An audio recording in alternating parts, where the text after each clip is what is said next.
seconds behind his teammate.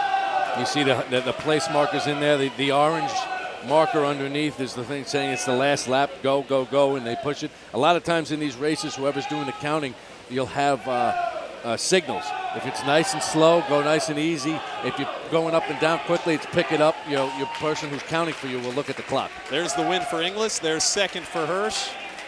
Now everybody else still has some laps to go. Winning time out in lane 2, 9:44.40 for Chris Inglis of UMass. Straight line. It's going to be a very interesting finish here.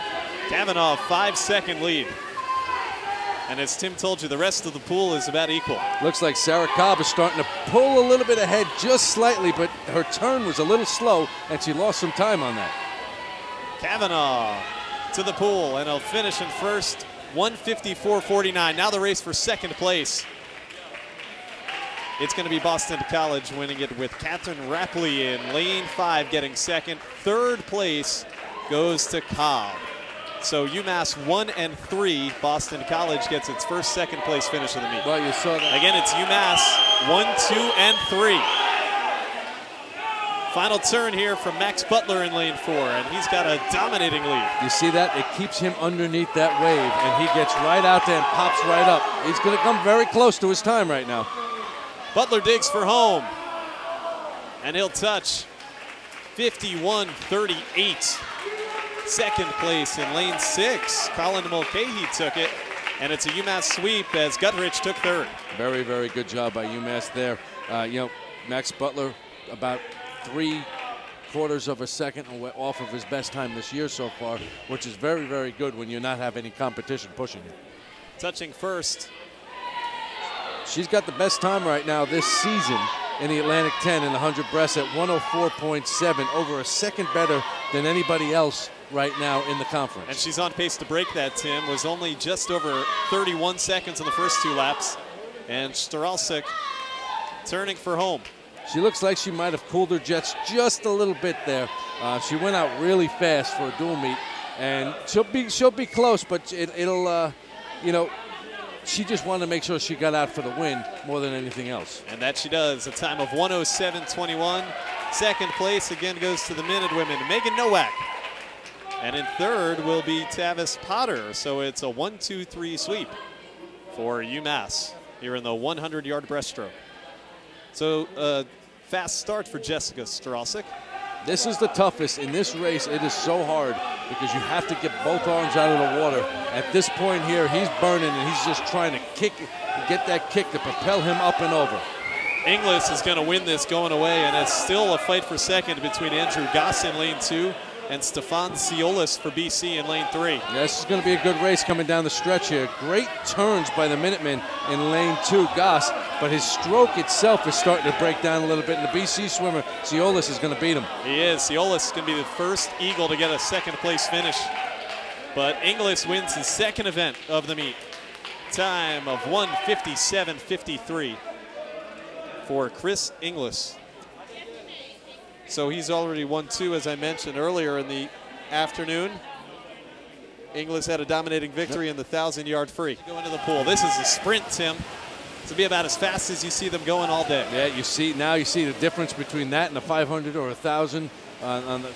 More water splashing all over the place, kicks going fast. They're really kicking it over right now. This is Chris Howard in lane 4. He's going to get the victory for UMass. Second place, I think, is going to go to Zimitz. Yes. Oh, it's Ziegler who got second. And Zimitz got third. So it's a 1-2-3 sweep for UMass, led by Chris Howard. Good job by Chris Howard, making his personal best this year. He was sitting at 5th in the conference at 21.4. Now he comes in with a 21.14. Great swim for Chris Howard.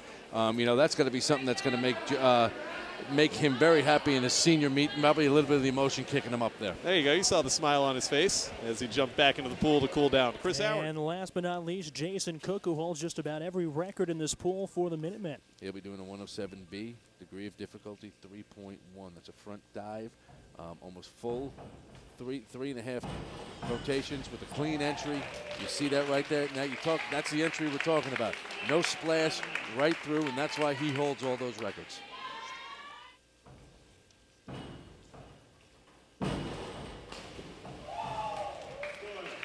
nice dive right there. His feet came apart a little bit at the end, but he's going to be happy with that one, I think. It was interesting to see when back-to-back divers do the same dive because you have so much to compare. Yep, you look at the different, you look at the toes trying to be pointed right there, coming over. A little release, his legs, see, sometimes the entries into the computer are put in wrong. Nice somersault in a tuck position dive, degree of difficulty 2.4. Very, very nice. Very, very nice dive right there.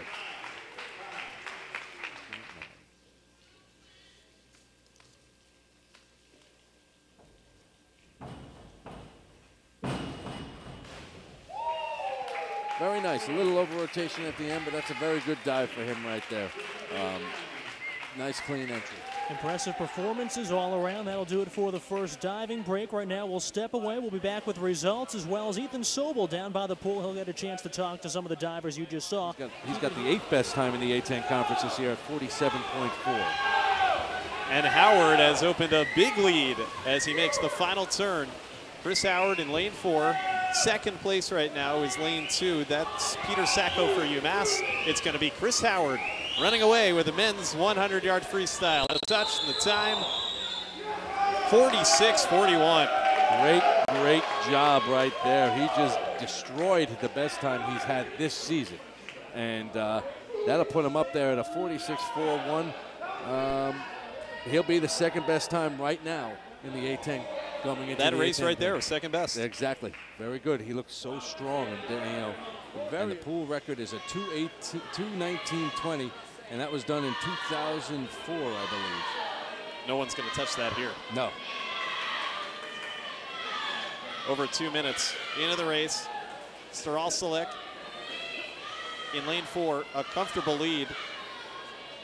Novak in lane 2, that's on the bottom of your screen, is going to finish in second. She's coming in very strong right now. That's a good time that she might be able to pop.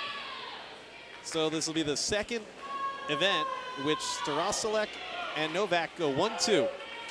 There's Jessica touching first, 2:25.87, and Novak second, 2:28.48. So the Minute women back in the win column.